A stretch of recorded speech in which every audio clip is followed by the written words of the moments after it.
Halo teman-teman, saya Debbie dari kelas 8F absen 8. Saya akan meresensikan buku fiksi berjudul The Turn of the Key karya Rothwell. Penulis dari buku ini, yaitu Rothwell, pernah menjadi penulis terlaris dunia versi New York Times dengan novel-novel trailernya. Contohnya adalah In a Dark Wood, The Woman in Cabin 10, The Lying Game, and The Turn of the Key. Buku-bukunya telah dibeli haknya dan telah dijadikan film atau serial TV dan telah diterjemahkan ke dalam lebih dari 40 bahasa. Buku ini pernah masuk dalam daftar nominasi Goodreads Choice Awards for Mystery and Thriller 2019 dengan total 31.822 votes.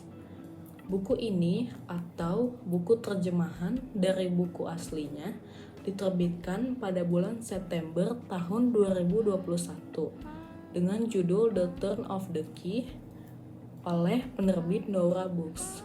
Jika buku aslinya telah diterbitkan pada tahun 2019 oleh Washington Post Book World. Buku ini cukup tebal karena memiliki 352 halaman. Juga orang yang berpartisipasi dalam pembuatan buku ini yaitu penulisnya sendiri Rothwell, penerjemah Ingrid Nimpono, penyunting Yuli Pretania, penyelaras aksara Nuraini, desainer dan ilustrator sampul Martin Dima, dan desainer grafis Platipo. Jika dilihat, buku ini memiliki soft cover sehingga mungkin mudah dilipat dan disobek.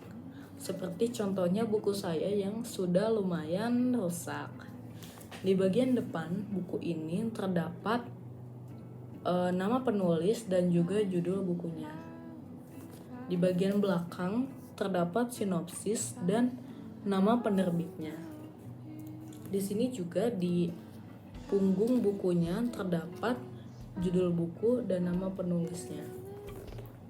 Buku ini juga disertai dengan pembatas buku sehingga memudahkan kita untuk menandai halaman terakhir yang kita baca.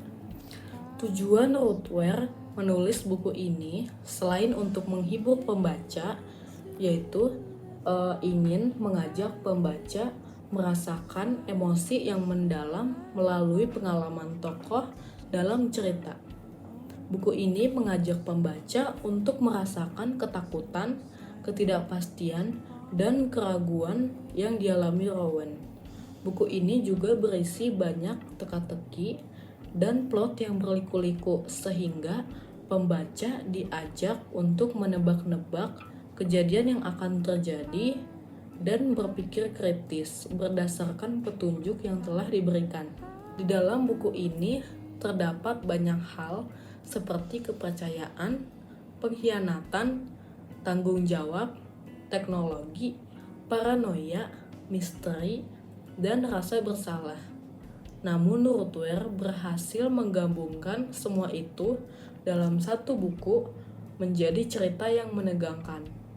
Buku ini cocok untuk dibaca oleh penggemar thriller psikologis karena buku ini memiliki cerita yang penuh dengan ketegangan, misteri, dan hal-hal yang berhubungan dengan psikologis. Pecinta cerita horor juga bisa tertarik untuk membaca buku ini karena kejadian dalam buku ini mencampurkan thriller dengan horor. Banyaknya teknologi seperti rumah pintar yang terdapat dalam buku ini juga mungkin bisa menarik perhatian orang-orang yang menyukai teknologi. Rowan Kane, seorang pengasuh anak yang mendapatkan pekerjaan impian di sebuah rumah pintar modern yang terpencil di Skotlandia. Namun, impian itu segera berubah menjadi mimpi buruk ketika serangkaian kejadian aneh dan menakutkan mulai terjadi. Rowan menemukan dirinya terperangkap dalam rumah yang penuh teknologi canggih, namun menyimpan banyak rahasia gelap. Ketika salah satu anak yang ia asuh meninggal, Rowan dituduh melakukan pembunuhan. Melalui surat-suratnya kepada seorang pengacara, Rowan mencoba mengungkap kebenaran yang sebenarnya terjadi di rumah Heather Bray. Selain memiliki plot yang mendebarkan, buku ini memiliki beberapa kelebihan lain. Contohnya seperti karakter yang kompleks. Contohnya adalah Rowan, digambarkan dengan baik dan memiliki emosional, sehingga pembaca juga bisa merasakan yang Rowan rasakan.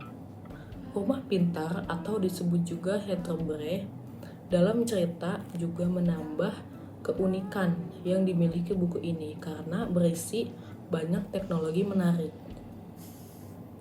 Buku ini juga tentu saja memiliki kekurangan.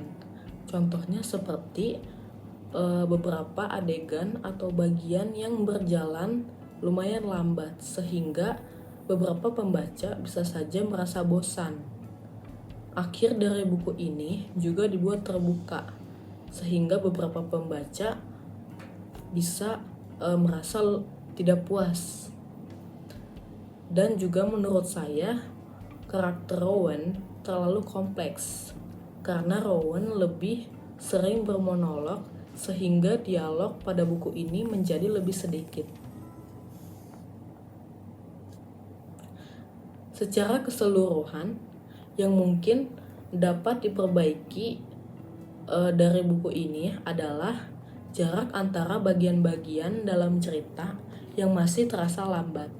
Penulis harusnya menyeimbangkan plot dan momen-momen tertentu agar pembaca tetap tertarik untuk membaca buku ini. Sekian dari resensi saya. Terima kasih.